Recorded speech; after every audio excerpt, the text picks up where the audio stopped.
여러분 주보를 참고하실 때 귀의 소식 전하겠습니다.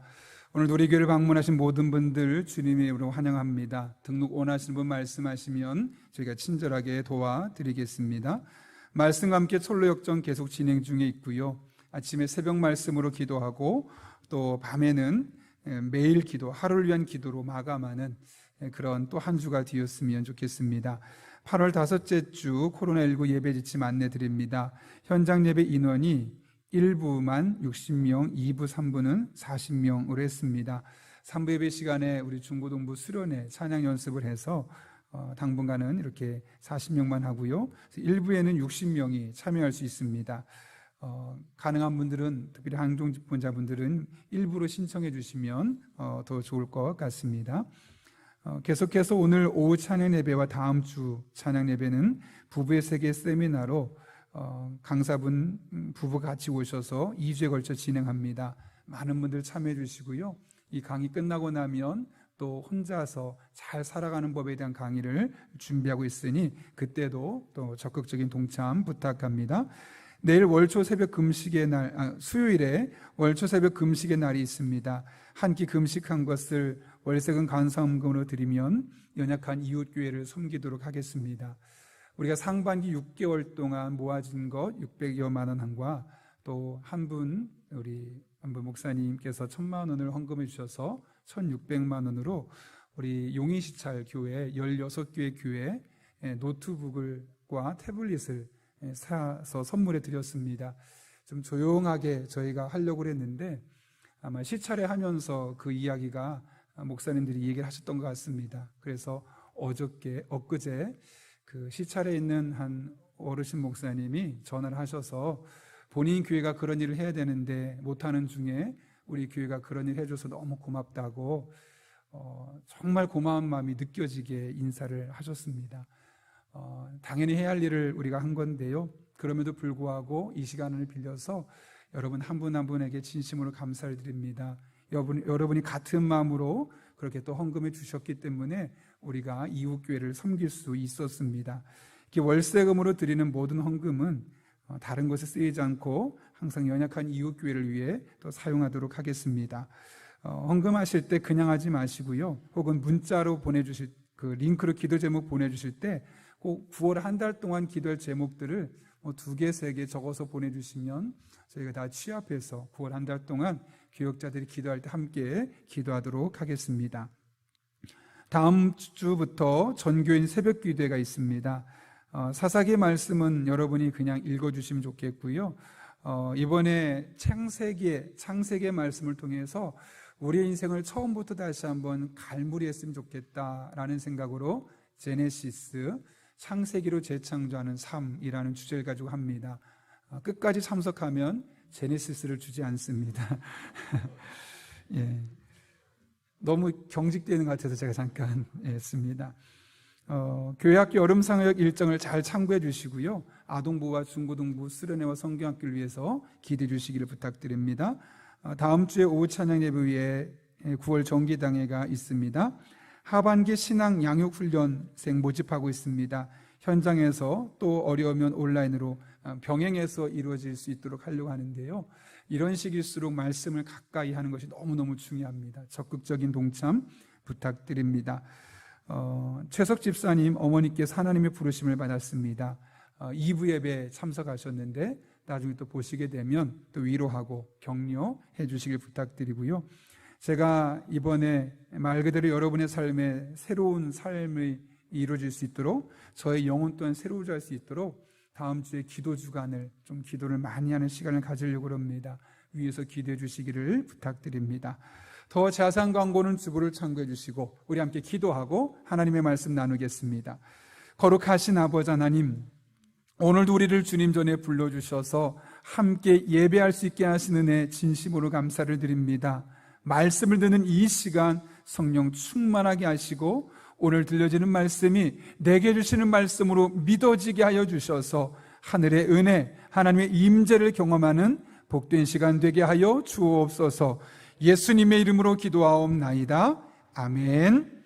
우리 한번 앞뒤 좌우에 있는 분에게 이렇게 인사합니다. 당신을 만난 것이 제 인생의 가장 큰 축복입니다. 이렇게 인사하겠습니다.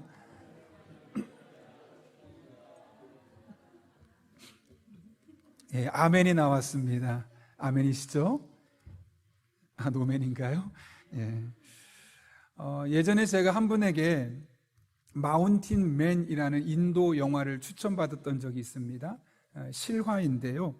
1959년 인도의 오지 산악마을에 다슈라트 만지라는 남성이 이제 그동안 참 마음과 마음을 나눴던 아내를 만나게 되었고, 그래서 이제 행복한 미래를 꿈꾸고 있었습니다.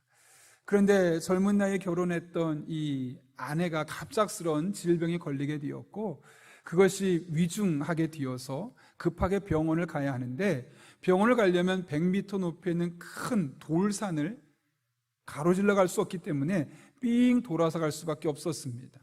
그러다 보니 오랜 시간이 걸릴 수밖에 없었고, 결국 그 길을 걷다 아내가 세상을 떠나고 말았죠. 사랑하는 아내의 안타까운 죽음 앞에 절망했던 만지는 더 이상 이런 일이 있어서는 안 되겠다라는 마음에 저 돌산을 내가 망치로 뚫어버리겠다는 결단을 하게 됩니다. 즉시 실행에 옮긴 만지는 키우던 염소들을 다 팔아서 망치를 여러 개, 밧줄과 끈을 사기 시작했습니다. 그런데 그런 만지를 보고 주변의 사람들이 비웃고 미쳤다고 합니다. 어떻게 망치로 저 산을 뚫을 수 있겠느냐라는 것이죠. 누가 봐도 말이 안 되는 내용이었죠.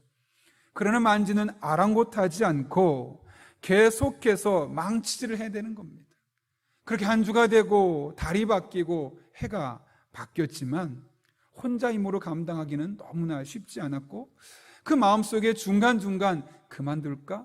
포기하고 싶은 마음이 들었고, 주변에서 그를 볼 때마다 실수를 금치 못하는 모습을 보며 좌절감도 적지 않게 경험했습니다. 그러나 그는 조금씩 그 돌산을 망치로 깨어가기 시작했고, 그렇게 무려 22년이라는 시간을 돌산을 깨기 시작했습니다. 그리고 마침내 불가능해 보이기만 했던 그 일이 현실이 되었습니다. 돌산을 넘을 수 있는 폭 5m의 도로를 만들 수 있게 되었던 것이죠. 그 도로가 만들어지기 전에는 산을 삥 둘러가야 됐기 때문에 무려 70km를 가던 길이, 그 길이 뚫리고 나서는 1km만 가면 되는 70분의 1의 시간이 줄어들게 되었던 겁니다. 한 사람의 포기하지 않는 열정이 그 일을 만들어냈던 것이고, 그 이후로 돌산 때문에 길을 돌아가서 목숨을 잃는 일은 일어나지 않았다고 합니다. 이 영화를 보며 많은 것을 깨닫게 되었습니다. 특별히 중간에 이런저런 일들로 포기하고 싶었던 일들이 너무나 많았을 때 반드시 해낼 수 있다는 믿음, 내가 포기하지 않으면 끝내 열매를 볼 수 있다는 그 믿음으로 끝까지 일을 했고, 그렇게 한 걸음 한 걸음 내디딜 때 결국 그 모든 일들을 완성해낼 수 있었던 것, 기도와 참 많이 닮았다라는 생각을 하게 됩니다. 기도하다 보면 중간에 그만두고 싶을 때가 참 많습니다. 그러나 하나님을 신뢰하며 끝까지 기도하다 보면 마침내 어떤 형태로든 우리 삶을 통해 일하고 계신 하나님을 만날 수 있게 되지요. 그런 맥락에서 기도에 있어서 가장 중요한 것은 기도하는 행위 자체보다는 기도하는 가운데 하나님을 어떻게 신뢰하며 나아가느냐 하는 부분이죠. 우린 지난 3주 동안 기도에 대해서 집중적으로 살펴보았습니다. 하나님의 인도를 구하는 기도에 대해서, 또 영적인 전쟁으로서의 기도에 대해서, 또 한 가정의 영적인 생활을 담보하고 있는 그 남편들이 가정을 위해서 어떻게 기도해야 될지에 대해서 우리가 한번 살펴보았습니다. 그리고 여러분은 지난 한 달 동안 아마 끊임없이 다양한 모습으로 여러분의 크고 작은 문제들을 내려놓고 하나님 앞에 기도했을 겁니다. 그런데 여러분, 기도만큼 중요한 것이 있습니다. 그것은 기도하고 난 이후에 기도의 응답을 기다리고 있는 우리의 삶의 태도죠. 운동하고 난 이후에 축구 선수들이 회복 운동을 해야지만 다음 경기를 잘 뛸 수 있는 것처럼, 기도 자체가 너무나 중요하지만 기도하고 난 이후에 우리의 삶의 모습, 우리의 믿음의 태도가 기도하는 것만큼 중요하다는 겁니다. 사실 우리가 기도와 관련해서 시험 드는 경우는 기도하지 않은 사람은 시험 들지도 않습니다. 오히려 적극적으로 기도했던 사람들이 시험을 들게 되는 것이죠. 왜 그런가 살펴보면 정말 기도는 열심히 했는데 그 기도가 난 뒤의 삶, 기도하고 난 뒤에 그 믿음의 태도를 잘못 견지하는 과정을 통해서 하나님을 오해하게 되고, 그래서 더 기도해야 될 우리가 중간에 기도를 포기하는 경우도 적지 않게 발견하는 것이죠. 따라서 오늘 우리는 본문의 말씀을 통해 우리가 기도한 이후에 어떤 믿음의 태도를 가져야 할지에 대해서 함께 살펴보려고 합니다. 하박국서는 하박국과 하나님 사이에서 기도하고 응답하고 기도하고 응답하고 마치 서로 대화하듯이 기도와 응답이 교차적으로 나오고 있습니다. 그 중에서 오늘 우리가 살펴볼 본문의 말씀은 하박국이 하나님께 기도한 이후에 어떤 태도를 취하고 있는지, 또 그런 하박국에게 하나님이 무엇을 말씀하시는지를 집중적으로 보여주고 있죠. 따라서 우리는 본문을 통해서 기도하고 난 이후에 우리가 어떤 마음가짐으로 그 이유를 준비해야 될지를 깨닫게 됩니다. 여러분, 오늘 하박국이 기도하고 나서 어떻게 했습니까? 1절 앞부분에 이렇게 기록되어 있습니다. 내가 내 파수하는 곳에 서며 성루에 서리라. 여기 파수하는 곳, 성루는 군인들이 보트를 서는 곳입니다. 그런데 하박국은 군인이 아니라 선지자죠. 따라서 여기서 실제로 내가 파수꾼이 되어 성루에 올라가겠다라는 말이 아니라 상징적인 표현입니다. 마치 목사가 의사가 아님에도 불구하고 영혼의 의사 그러면 영혼을 고치는 사람, 이렇게 우리가 비유적으로 이해할 수 있는 것처럼 여기 선지자인 하박국이 내가 파수하는 곳에 올라가서 성루에 서리라라는 말은 내가 영적인 파수꾼이 되겠다라는 것을 의미하는 것이죠. 이렇게 하박국은 자신이 영적인 파수꾼으로 나아가겠다는 사실을 강조하고 있는 겁니다. 그런데 자신이 영적인 파수꾼임을 밝혔던 하박국이 그 이후에 무엇라 말씀합니까? 1절 뒷부분에 보면 이렇게 되어 있죠.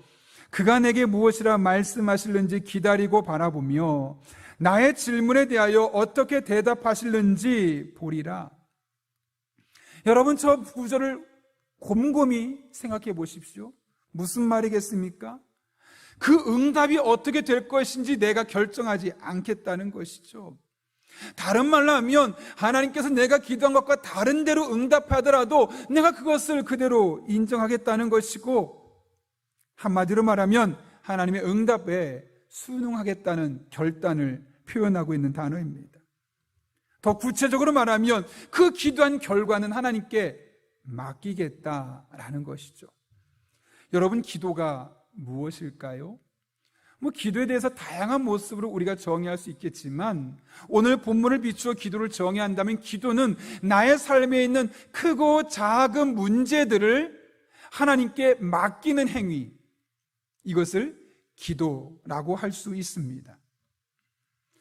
그런 의미에서 우리가 하나님 앞에 기도하면서 나의 문제를 하나님께 맡겼다면 더 이상 그 문제를 가지고 고민할 필요가 없습니다. 왜요? 그것은 나에게 있는 것이 아니라 기도를 통해 이미 하나님께 넘어갔기 때문에 그렇습니다.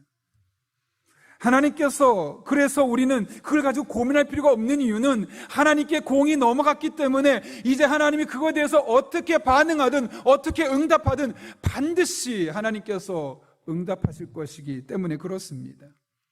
이 같은 사실에 대해서 다윗은 시편 37편에서 이렇게 권면하죠. 내 갈 길을 주님께 맡기고 주님만 의지하여라. 주님께서 이루어 주실 것이다. 우리의 갈 길을 주님께 맡기는 겁니다. 기도라는 형식을 통해 나의 삶의 문제들을, 고민거리들을, 또 나의 미래를, 자녀들의 인생을 하나님께 대신 맡기는 겁니다. 내가 끌어안고 고민하고 스트레스 받지 않고 하나님께 맡기면 그때부터는 그 모든 것이 하나님께 공이 굴러갔기 때문에 주님께서 그것을 친히 이루어 주신다는 것이죠. 그런 맥락에서 기도했음에도 불구하고 그 문제를 계속 고민하고 씨름하고 있다면 그것은 진정한 의미에서 기도한 것이 아닙니다. 여전히 내가 그냥 스트레스 받고 끝나는 것이죠. 이에 뒤에 영국의 유명한 목회자인 로이드 존스 목사님이 이런 말을 남겼습니다. 여러분은 일단 기도했으면 그 문제를 하나님의 처분에 맡기십시오. 그 문제 때문에 고민하거나 그 문제를 가지고 다른 사람과 상담하지 마십시오. 이미 하나님께 맡긴 문제를 가지고 다른 사람들과 토론하지 말라는 것입니다. 그렇게 하기 쉽지 않을 것입니다. 그래도 우리는 억지로라도 그렇게 해야 합니다. 반드시 그렇게 해야 합니다. 무슨 말인지 이해가 되십니까? 기도했으면 이제 그건 누구의 문제냐? 내 문제가 아니라는 겁니다. 하나님의 문제입니다. 하나님 들으시고 반드시 역사하여 주신다는 거죠. 그런 삶을 살았던 한 성경의 인물이 있죠. 한나라는 여인입니다. 그녀는 아이를 낳을 수 없는 상황 속에서 둘째 부인이었던 분인나의 시기심과 괴롭힘을 집중적으로 당하게 되었습니다. 아이를 못 가진 것만도 너무나 서러운데 둘째 부인이 나를 괴롭히니 그 마음이 얼마나 힘들었겠습니까? 매일매일 눈물로 지새울 수밖에 없었죠. 그런데 그녀는 그 문제를 가지고 눈물을 흘리는 것으로 끝나는 것이 아니라, 남편에게 부탁하는 것으로 끝나는 것이 아니라, 이제는 그 문제를 가지고 하나님께로 가지고 왔습니다. 하나님, 저의 삶에 이런 문제가 있습니다. 이런 스트레스가 있습니다. 이런 아픔이 있습니다. 해결해 주세요. 도와주세요. 기도했던 것이죠. 얼마나 간절하게 기도했는지 그 기도하는 모습을 보았던 엘리 제사장이 마치 술 취한 것처럼 느낄 정도로 기진맥진해 있었던 상태에 놓여 있었습니다.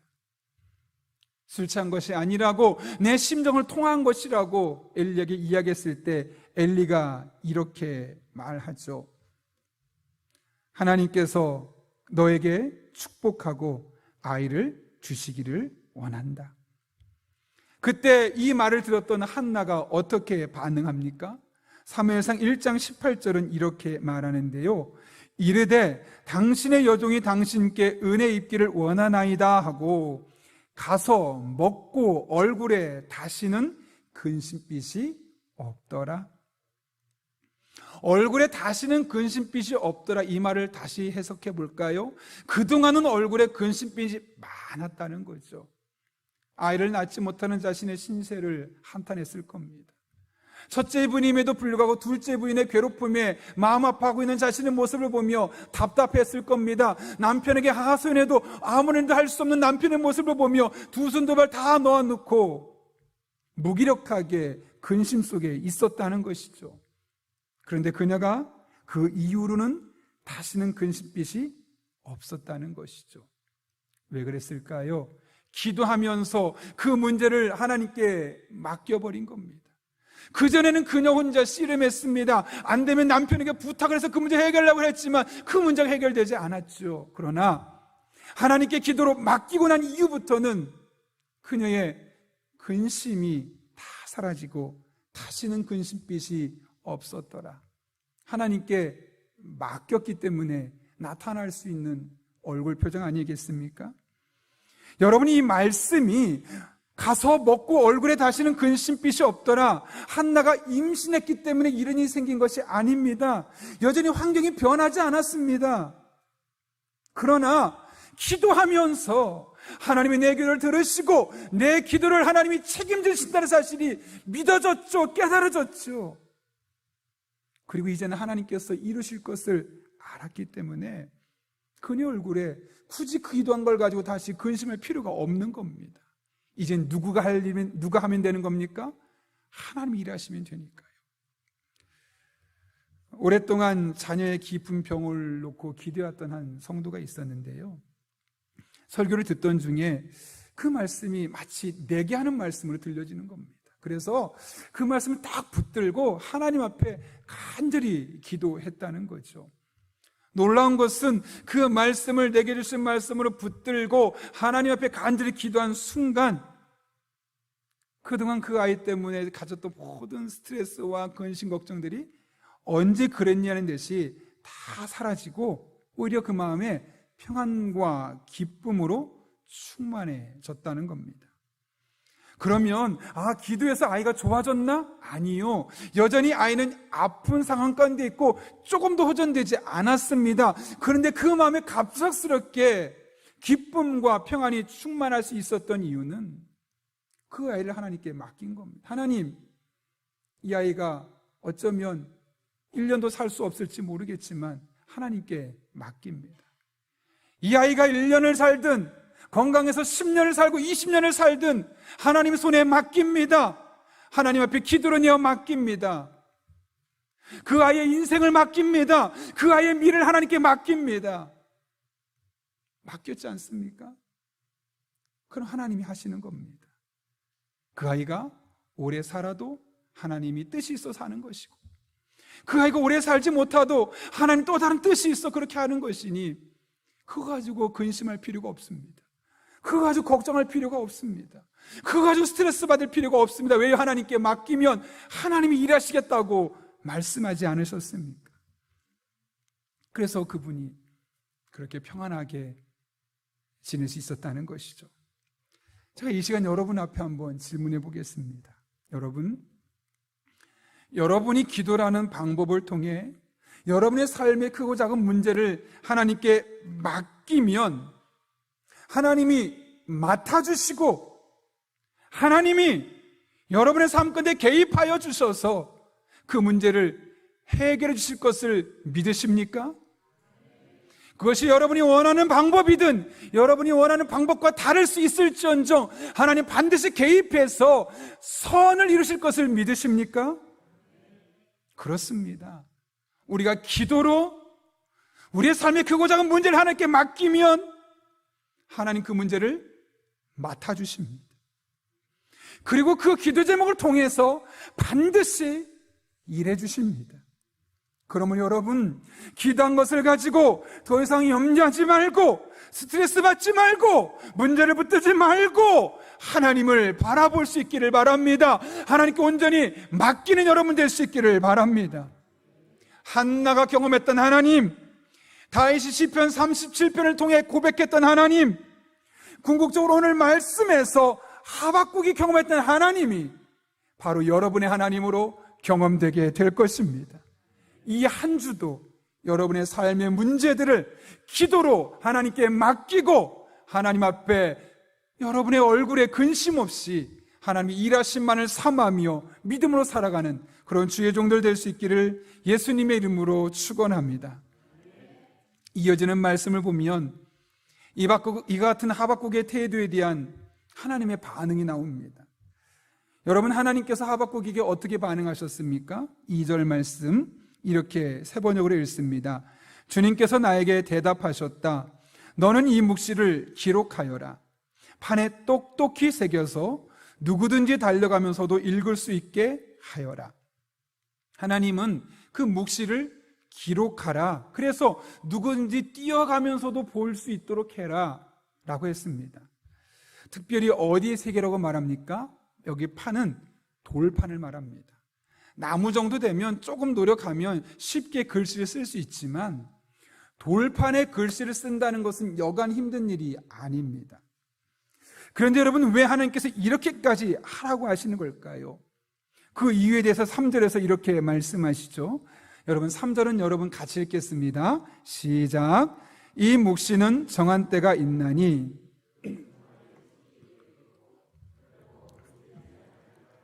비록 더딜지라도 기다리라. 지체되지 않고 반드시 응하리라. 아멘. 여기 3절을 보면 세 가지의 중요한 표현들이 있습니다. 정한 때가 있나니, 이게 무슨 말일까요? 하나님께서 응답하시는데 하나님의 때에 응답하시겠다라는 겁니다. 그러다 보니 두 번째, 어떤 일이 생깁니까? 비록 더딜지라도 기다리라. 무슨 말입니까? 응답이 있는데 우리가 보기에는 그 응답이 더디게 느껴질 수 있다는 것이죠. 세 번째는 무엇입니까? 지체되지 않고 반드시 응하리라. 첫 번째와 두 번째가 합해진 것이죠. 더디어 보여도 하나님은 하나님의 정하신 때에 지체되지 않고 반드시 응답해 주시겠다라는 말씀입니다. 여러분, 우리는 이 3절 말씀을 통해 우리의 시각과 하나님의 시각이 얼마나 많이 다른지를 볼 수 있죠. 하나님의 시각은 어떻습니까? 하나님의 정한 때가 있다는 겁니다. 그리고 그 정한 때가 되면 반드시 하나님의 방법으로 지체되지 않고 응답해 주시겠다는 거죠. 그런데 우리 시각은 어떻습니까? 더뎌 보인다는 겁니다. 비록 더딜지라도 기다리라. 우리가 보기엔 하나님의 응답이 더디어 보이고 하나님이 나에게만 침묵하시는 것처럼 보이고 마치 내 인생에서 아무런 일도 하지 않는 분처럼 느껴질 수 있다는 것이죠. 이럴 때 우리가 가져야 할 시각은 하나님의 시각입니다. 즉, 하나님은 우리가 알 수도 없는 그런 특별한 계획을 가지고 계시며 마침내 그 계획을 하나님의 때에 이루신다는 것, 이것이 기도하는 우리의 영적인 시각이 될 수 있어야 된다는 것이죠. 이에 대해 이사야는 이사야 55장에서 이렇게 선언합니다. 나의 생각은 너의 생각과 다르며 너의 길은 나의 길과 다르다. 주님께서 하신 말씀이다. 하늘이 땅보다 높듯이 나의 길은 너의 길보다 높으며 나의 생각은 너의 생각보다 높다. 어제 저녁에 후배 목사 부부가 저녁 때 잠깐 들러서 저녁을 먹으며 대화를 나누다가 제 마음에 도전도 되고 큰 은혜를 받았습니다. 그 목사님은 강원도에서 25명의 성도를 대상으로 목회하고 있는데요, 더군다나 결혼한 지도 10년이 넘었음에도 불구하고 아직까지 아이가 없습니다. 그냥 일반적인 관점에서 보면 얼굴에 근심이 많을까요? 웃음이 많을까요? 당연히 근심이 많을 수밖에 없는 상황 아니겠습니까? 결혼하면 다 그렇진 않지만 그래도 어지간하면 아이가 생기는 편이지 않겠습니까? 그런데 나는 아이가 없는 거죠. 또 신학교도 나오고 대학원도 나와서 공부 열심히 했고 목회를 하는데 25명이 내가 계속 목회될 대상이라면 그 마음에 적지 않은 좌절감도 있지 않겠습니까? 그럼 그 얼굴이 그늘이 드리워질 수밖에 없는데 밝습니다. 그리고 오히려 주어진 상황에서 묵묵히 즐겁게 사모님과 함께 이 두 분이 그 사명을 감당하고 있는 것이죠. 그 목사님이 이야기를 들으면서 어떻게 저럴 수 있을까? 나보다 나이도 많이 젊은 목사인데 만약 나에게 그런 상황에 처하게 된다면 나는 어떨까? 나는 지금 아들이 셋이나 있는데 아이가 한 명도 없고 아무리 노력해도 아이를 가질 수 없는 상황 가운데 아무리 목회해도 25명을 넘지 못할 정도로 너무너무 힘든 시간을 보내고 있다면 나는 과연 어떨까? 저렇게 웃으면서 이것도 내게 맡겨진 사명이라고 즐겁게 감당할 수 있을까? 아니면 하나님을 원망하고 좌절된 생각을 가지고 일상을 살아갈까? 고민해 봤는데 그 목사님만큼 할 수 있을 거라는 자신감이 있지는 않았습니다. 그런데 그 목사님이 어떻게 그런 결정을 하고 그렇게 표정을 관리할 수 있을까 생각하다가 그분의 대화 중에 한 가지 힌트를 발견할 수 있었습니다. 그 목사님은 원래 광명에 있는 수천 명 모이는 대형교회에서 부목사로 유능하게 사역하고 있었습니다. 그런데 강원도에서 작은 교회를 목회하시던 아버지께서 쓰러지시면서 성도들이 한 명, 두 명 다 떠나가게 된 것이죠. 그 뒤를 이을 사람이 이제 없는 겁니다. 건축한 뒤에 빚도 있는데 아버지가 아프시니까 성도들도 떠나게 되고, 그러니까 올 사람도 없는 상황 가운데 아버지는 왔으면 좋겠다라고 말하는데 가야 될까 말아야 될까 고민이 생길 수밖에 없었던 겁니다. 그런데 앞길을 보장됐던 것을 뒤로 하고 아버지가 섬겼던 교회로 오기로 결정했던 겁니다. 그런데 그분이 거기로 결정했던 가장 결정적인 이유가 무엇이냐? 아이가 없기 때문에. 만약 아이가 한 명이나 두 명 있었다면 거기로 오는 것을 결정하는 게 쉽지 않았을 것 같다라는 이야기를 하는 겁니다. 왜냐하면 둘이 살면서 아내가 일하고 본인이 목회 사역하면 둘이 사는 데는 괜찮습니다. 그런데 아이가 한 명이 늘고 또 한 명이 는다면 그 작은 교회에서 아이들의 생활을 책임지고 목회에 전념한다는 것이 불가능하기 때문에 올 수 없는 상황이었던 것이죠. 그런데 아이가 안 생기는 과정을 통해 하나님이 혹시 우리에게 아이를 못 갖게 하셨던 것이 이런 상황이 처할 것을 알고 이곳에 우리를 보내는데 고민하지 않게 하시려고 하신 것이 아닌가? 그런 하나님의 높은 뜻, 하나님의 숨겨진 뜻을 깨닫게 되었고, 그러면 가자 해서 그 하나님의 높은 뜻, 숨겨진 뜻을 헤아리게 되니까 결정을 한 겁니다. 또 결정해서 거기서 계속 사역하는 동안 하나님의 뜻이 나를 이곳에 보내셨으니 내가 사람이 많든 적든 충성해야지, 즐겁게 감당해야지, 그렇게 감당하고 있고, 그렇게 사모님과 두 분이 아이가 없어도, 교회가 작아도 즐겁게 교회를 섬기며 사역을 감당할 수 있었던 것이죠. 여러분, 기도하다가 가장 낙심될 때가 언제입니까? 기도해도 응답이 없을 때죠. 때로는 너무나 더디어서 하나님이 내 기도를 외면하는 것 같아 보이고, 심지어 하나님이 계시지 않는 것처럼 보일 때가 있습니다. 그럴 때 우리가 반드시 견지해야 할 믿음이 있죠. 그것은 하나님은 정하신 때, 하나님의 정하신 때, 하나님의 높으신 뜻대로, 하나님의 방법대로 우리에게 반드시 응답해 주신다는 겁니다. 그러므로 여러분의 삶 가운데 아무리 하나님의 응답이 없어 보이고 더뎌 보인다 할지라도 하나님의 높으신 뜻이 있음을 신뢰하며 그 높으신 뜻 가운데 하나님의 때가 되면 반드시 응답하실 것을 믿으며 그분을 의지하고 여러분에게 주어진 일상들의 삶을 기도하며 하나님 앞에 나아갈 수 있는 주의 종들 될 수 있기를 바랍니다. 그러면 기도한 이후에 여러분이 잘 준비되어서 그 기도한 이후의 삶을 통해 하나님은 응답하시고 여러분의 삶 가운데 함께 하시는 것을 경험하게 될 것입니다. 이 같은 은혜를 누리는 저와 여러분 한 분 한 분 될 수 있기를 예수님의 이름으로 축원합니다. 함께 기도하겠습니다. 이 시간 우리가 한 1분 정도지만 정말 하나님의 은혜를 삼으며 하나님의 도우심을 간구하며 오늘 말씀을 기억하며 기도하겠습니다.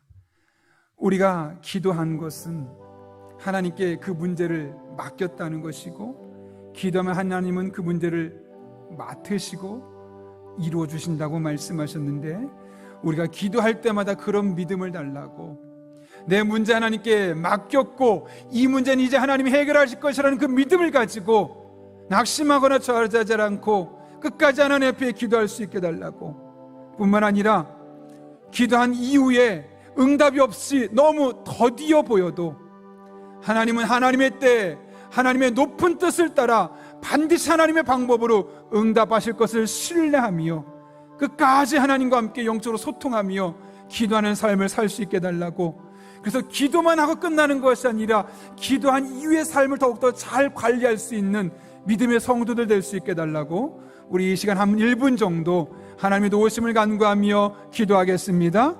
거룩하신 아버지 하나님, 오늘도 우리를 주님 전에 불러주시고 하나님의 은혜를 삼으며 목마른 사슴 시냇물을 찾듯 갈급한 심령으로 하나님 앞에 나오게 하시는 내 진심으로 감사를 드립니다. 기도한 것은 하나님께 맡긴 것이기에 더 이상 그것으로 근심하거나 걱정하지 않게 하시고 하나님이 일하시는 방법대로, 하나님 처리하시는 방법대로 하나님의 뜻을 따라 신뢰하며 나아갈 수 있는 주의 종들 되게 하여 주옵소서. 기도했지만 응답이 없어 더디어서 마음에 낙심이 되는 상황 속에 하나님은 하나님의 정하신 때 하나님의 높은 뜻을 따라 반드시 응답하시는 분이심을 신뢰하며 끝까지 영적으로 소통하며 기도하며 믿음의 길을 걸어갈 수 있는 주의 종들 되게 하여 주옵소서. 그리하여 우리 삶 가운데 역사하신 하나님, 그 하나님만을 바라보게 하시고 그 하나님만을 의지하게 도와주시고, 기도하고 끝나는 삶이 아니라 기도한 이후의 삶을 더욱더 잘 관리할 수 있는 믿음의 사람들 되게 하여 주옵소서. 우리 성도들이 그런 하나님의 은혜를 매 순간순간 경험하길 원합니다. 하나님 아버지 은혜와 능력으로 친히 역사하여 주옵소서. 거룩하신 아버지 하나님, 오늘 귀한 말씀을 통하여 기도는 우리의 삶의 크고 작은 문제를 하나님께 맡기는 것이고, 우리가 기도를 하나님께 맡기면 하나님은 맡아주시고 우리의 삶에 일하시는 분이심을 깨닫게 하시는 애 진심으로 감사를 드립니다. 그 하나님을 신뢰합니다. 그 하나님을 끝까지 의지하는 주의 종들 되게 하여 주옵소서. 뿐만 아니라 기도한 이후에 응답이 없고 더뎌 보인다 할지라도 하나님의 때에 우리 뜻보다 더 높은 하나님의 뜻과 방법으로 반드시 응답하신 하나님을 신뢰하며 기도만 하고 끝나는 삶이 아니라 기도한 이후의 삶을 더욱더 잘 관리하는 주의 종들 되게 하여 주옵소서. 그래 더 많이 하나님을 경험하고 더 깊이 하나님을 경험하고 그 하나님 만난 은혜 고백이 우리 성도들의 삶 가운데 날마다 경험되게 하여 주옵소서. 예수님의 이름으로 기도하옵나이다. 아멘.